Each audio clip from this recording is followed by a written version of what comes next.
नमस्कार दर्शक बंधु, आपण मानक डिवाइन जगन्नाथ चैनल को स्वागत करुछि।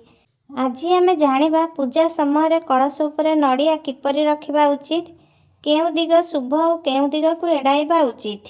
हिंदू धर्म रे कलश स्थापना को अत्यंत पवित्र और शुभ मना जाए। घर पूजा, गृह प्रवेश, विवाह, व्रत, यज्ञ किबा जेकोसी मंगल कार्य रे कलश उपरे नड़िया स्थापना करा जाए। कलश को सृष्टि, समृद्धि और देवतांकर प्रतीक मना जाए।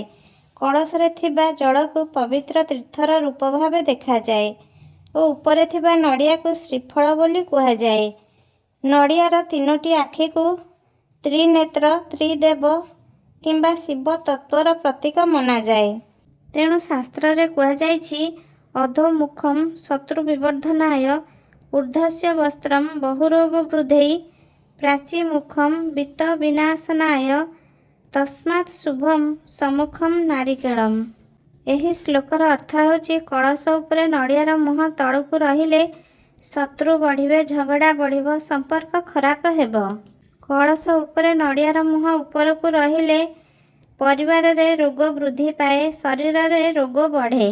कलश उपरे नड़ियार मुह पूर्व दिगକୁ रहिले बुद्धिर विनाश हेबो, खर्च बढ़िबो, करज बढ़िबो, धनहानि हेबो, मानहानि हेबो, दरिद्र हेबे।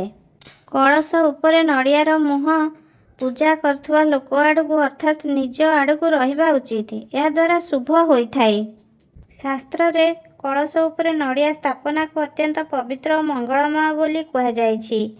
कलश ब्रह्मांडर प्रतीक और नड़िया को देवशिर भावे मना जाए।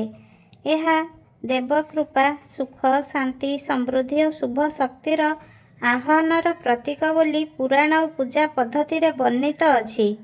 जदि आपण मानकु आम भिडियोटी भल लागिछि, लाइक, शेयर और सब्सक्राइब करिया को भूलंतु नाही। जय श्री जगन्नाथ।